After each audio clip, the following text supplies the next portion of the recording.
वो गणेश गायतोंडे ने कहा था ना कि कभी कभी अपन को लगता है कि अपन एक भगवान है, तो उसको देख कर ना मुझे कभी कभी ऐसे लगता है कि सारी दुनिया के बड़े बड़े प्लेयर्स बाबर आजम के फ़ैन हैं। मतलब बड़े बड़े कर लो या रिनाउंड कर लो या अच्छे प्लेयर्स कर लो क्रिकेट के, किसी भी टीम के हों, बाबर आजम को हर कोई जानता भी है, बाबर आजम का हर कोई फ़ैन भी है। मार्क चैपमैन, न्यूजीलैंड के ऑलराउंडर, वो सर बाबर आजम के बहुत बड़े फ़ैन हैं। उन्होंने बाबर आजम की अभी रिसेंटली एक पॉडकास्ट में इतनी तारीफ़ की है, उसने कहा भैया बल्क ऑफ नॉलेज है इस बंदे के पास क्रिकेट का। बाबर आजम के पास क्रिकेट का बहुत ज़्यादा नॉलेज है, बेस्ट ऑफ द बैटर्स है, यानी कि दुनिया के बेहतरीन बैटर्स में से एक है। और अगर आपको इस बंदे के साथ बैठ कर 1 घंटा क्रिकेट के ऊपर बात करने को मिल जाए, मोर देन इनफ है। मतलब आप इस बंदे से बहुत कुछ सीख सकते हैं। और over the years Babar Azam ने प्रूव भी किया है कि यार डेफिनेटली उसके अंदर है तो सही। बाबर आजम के जो इनिशियल साल हैं उसमें तो क्या पाकिस्तान आगे पीछे भी ये बातें होती थी कि फैब 4 की जगह फैब 5 होना चाहिए, आपको याद होगा। और उसमें यही था कि 5वां नंबर बाबर आजम को दे, क्योंकि बाबर आजम को ना हम पल्ला तो आई वोंट से, लेकिन इनके साथ का ही या इनसे थोड़े से नीचे के स्ट्रेचर का एक बैटर समझा जाता था। मतलब जो Root, Kane Williamson, Virat Kohli, Smith, ये top of the line fab 4 जिनको कहा जाता है। तो इनके साथ तो आई वोंट से, लेकिन डेफिनेटली इनके नहज पर, इनके रास्तों के ऊपर बाबर आजम भी जिसे कहते हैं खामोशी से चलता हुआ जा रहा था और ठीक जा रहा था। वो फिर बस आपको पता है चीज़ें 19-20 हो जाती हैं, ज़िंदगी एक तरह की तो नहीं रहती। तो मार्क चैपमैन ने ना अपनी इस पॉडकास्ट में काफ़ी ज़्यादा पाकिस्तान की क्रिकेट और बाबर आजम के बारे में बात किया। इनफैक्ट मार्क चैपमैन, मज़े की बात यह है कि पाकिस्तान की क्रिकेट को बड़ा क्लोजली फॉलो करते हैं, बड़ा क्लोजली।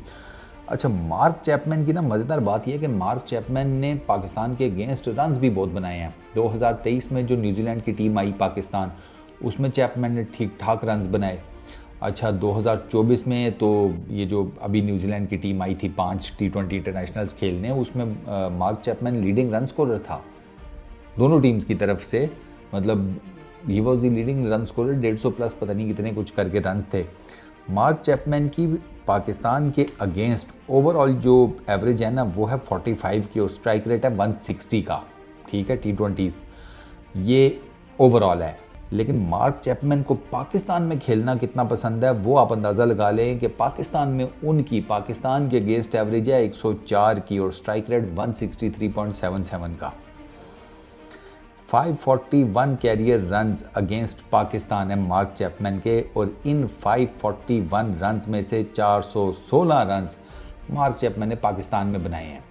इनफैक्ट मार्क चैपमैन ने तो यहाँ तक कहा था कि अगर मुझे मौका मिले ना पिंडी में रिजाइड करने का और पिंडी क्रिकेट स्टेडियम में खेलने का, मेरे से अभी कॉन्ट्रैक्ट साइन करवा लो। इसका मतलब ये है कि मार्क चैपमैन ने इस ख्वाहिश का इजहार किया है कि वो PSL में इस्लामाबाद यूनाइटेड की तरफ से खेलना चाहेंगे। मार्क चैपमैन ने PSL के बारे में तो पहले भी बात की हुई थी, दोबारा इस पॉडकास्ट में भी उन्होंने बात किया कि वो मतलब उनका मूड है ये लीग खेलने का PSL, क्योंकि वो कहते हैं कि इसका मतलब अच्छी लीग है, इसमें क्वालिटी क्रिकेट होती है। और दो के आई पर्सनली फील के with passage of time PSL की क्वालिटी गिरी है। मेरा ये मानना है कि PSL की क्वालिटी गिरी है। वो ये PSL है ही नहीं जो इनिशियल थी, क्योंकि वरना अगर इतनी तगड़ी किस्म की आपको क्रिकेट देखने को मिल रही होती तो अभी तक वो बड़े बड़े प्लेयर्स आ रहे होते, लेकिन अब बड़े बड़े प्लेयर्स नहीं आते। दो कि उसमें एक रीज़न ये है कि PSL का विंडो बड़ा क्रिटिकल है। PSL के फ़ौरन बाद होती है IPL, और PSL से पहले 3 से 4 बड़ी बड़ी लीग्स पूरी दुनिया में इना रोक खेली जाती हैं, इना स्ट्रीक जिसे कहते हैं। तो वो फिर बड़े प्लेयर्स क्या करते हैं, वो सारी बड़ी बड़ी लीग्स वो पीछे 3-4 खेल लेते हैं, फिर वो जब PSL का टाइम आता है तो वो कहते हैं कि यार PSL में रेस्ट कर लेते हैं, फिर बाद में IPL जाकर खेलना है। और IPL आपको पता है दुनिया की सबसे बड़ी लीग है। तो एक ये रीज़न है कि जिसकी में ना अब PSL में आपको बड़े प्लेयर्स कम नज़र आते हैं और थोड़ी सी ज़रा क्वालिटी भी गिरी है। लेकिन मार्क चैपमैन खेलने को तैयार हैं। वो कहते हैं नहीं भैया, अगर मुझे खेलने का मौका मिले तो मैं ज़रूर खेलूँगा। अच्छा, जिन क्रिकेटर्स के साथ पाकिस्तानी उनकी दोस्ती है उनमें एक बाबर आजम भी हैं। बाबर आजम के साथ मार्क चैपमैन ने ऑफ द फील्ड काफ़ी ज़रा गपशप रखी है। सीरीज़ के दौरान भी ये 2 सीरीज़ जो हुई हैं पाकिस्तान और न्यूजीलैंड के बीच में, जब न्यूजीलैंड ने टूर किया पाकिस्तान का, फिर पाकिस्तान न्यूजीलैंड जब खेलने गया तो मार्क चैपमैन की बाबर आजम के साथ गाहे बगाहे चलता रहा हिसाब, फ़खर जमान के साथ चलता रहा है। वो बता रहे थे कि फ़खर जमान के साथ तो मैं 1-2 मरतबा नाश्ते के ऊपर भी बैठा हूँ, और शादाब खान के साथ भी उन्होंने काफ़ी, जिसे कहते हैं, बताया कि टाइम गुजारा है। शादाब खान के साथ उन्होंने टाइम गुजारा लंकन प्रीमियर लीग में, क्योंकि चैपमैन ने लंकन प्रीमियर लीग भी खेली हुई है, CPL भी खेली हुई है, और कनाडा की G20, ये तीनों लीग्स खेली हुई हैं मार्क चैपमैन ने। तो यहाँ इन तीनों में आपको पता है पाकिस्तानी प्लेयर्स भी जाती हैं। इस वजह से मार्क चैपमैन का पाकिस्तान की क्रिकेट टीम के साथ, या पाकिस्तान की क्रिकेट टीम के जो मेजर नाम्स हैं जो बाहर ये लीग्स खेलते हैं, उनके साथ उनका इंटरेक्शन रहता है। और वो प्रेफर, और मार्क चैपमैन कहते हैं मैं तो प्रेफर करता हूँ कि पाकिस्तान में खेला जाए, क्योंकि ज़ाहिर बात है पाकिस्तान की जिस किस्म की विकेट्स हैं, तो चैपमैन जैसा जो बैटर है वो तो डेफिनेटली इंजॉय करेगा। ऑलराउंडर तो हैं ही हैं, लेकिन वो इंजॉय करेंगे। और प्लस ये ऑलराउंडर भी बने हैं, तो बेसिक इनकी इंस्पिरेशन ऑलराउंडर बनने की, वो एक शाहिद अफरीदी थे और दूसरे अब्दुल रज़ाक थे। ये भी चैपमैन ने कहा कि वो बचपन में इन दोनों की क्रिकेट बहुत ज़्यादा फॉलो करते थे, शाहिद अफरीदी की भी और अब्दुल रज़ाक की भी। उन्होंने कहा भैया बहुत ज़बरदस्त किस्म के जेंगो ऑलराउंडर थे। अब्दुल रज़ाक की तो बैटिंग की उन्होंने बहुत तारीफ़ की। उन्होंने कहा कि मुझे अब्दुल रज़ाक की बैटिंग बहुत ज़्यादा पसंद थी। और रज़ाक भाई फिर आपको पता है जब अपने पीक टाइम पर थे तो भैया वो तो बड़े बड़े मैचेस जिताते थे। वो साउथ अफ्रीका वाला मैच आपको याद ही होगा जो UAE में हुआ था, और रज़ाक भाई ने जिस तरीके से वो मैच जिताया था, वो वहाँ से रज़ाक भाई जिता सकते थे, और तो बहुत मुश्किल था। विकेट्स इतनी ज़्यादा हाथ में नहीं थी, रन रेट भी अच्छा खासा बढ़ गया था, लेकिन रज़ाक भाई ने समहाउ द अदर मैनेज करके पाकिस्तान को मैच जितवा दिया।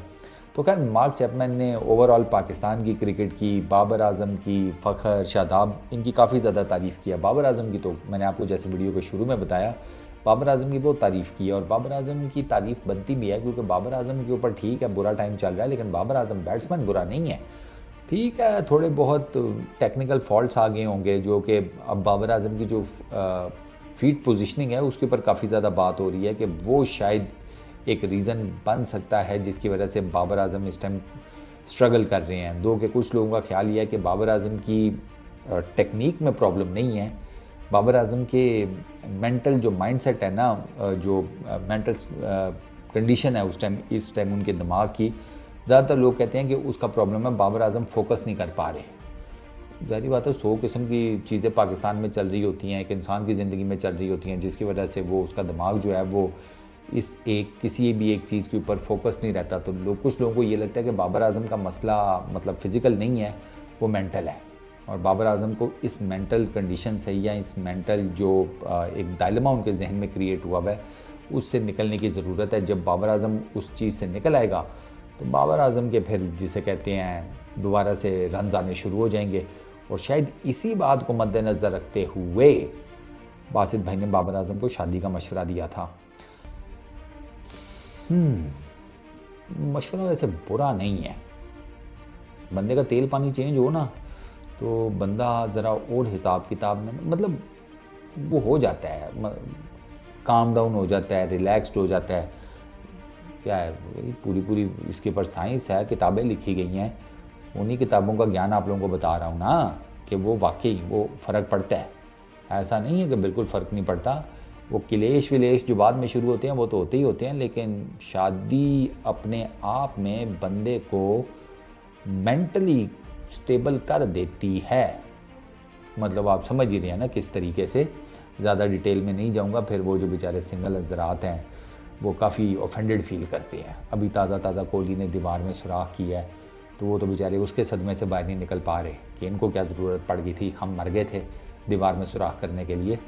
तो खैर अब ये तो चीज़ें चलती रहती हैं, but in a way thank you so much mark Chapman का कि उसने बाबर आजम की इतनी तारीफ़ की। और बाबर आजम के जो क्रिटिक्स होंगे वो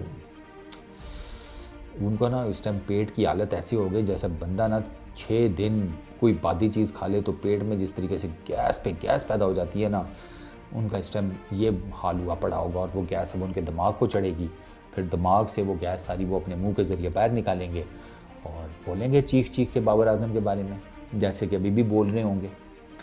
क्या करें साहब, अब वो बात वही है कि कीचड़ में कमल खिल जाए ना तो फिर ये आप पे डिपेंड करता है कि आप उसे कैसे देख रहे हैं। आप कमल की खूबसूरती पे फोकस करती हैं या कमल के इर्द गिर्द जो कीचड़ है आप उसके ऊपर फोकस करके बैठे होते हैं कि नहीं ये कीचड़ में किधर खिल गया, ये कोई जगह खिलने की, ये आप पे डिपेंड करता है, आपकी सोच पर डिपेंड करता है। इस वीडियो में इतने ही। अपना बहुत ख्याल रखना। नेक्स्ट वीडियो में मुलाकात होगी। Peace out.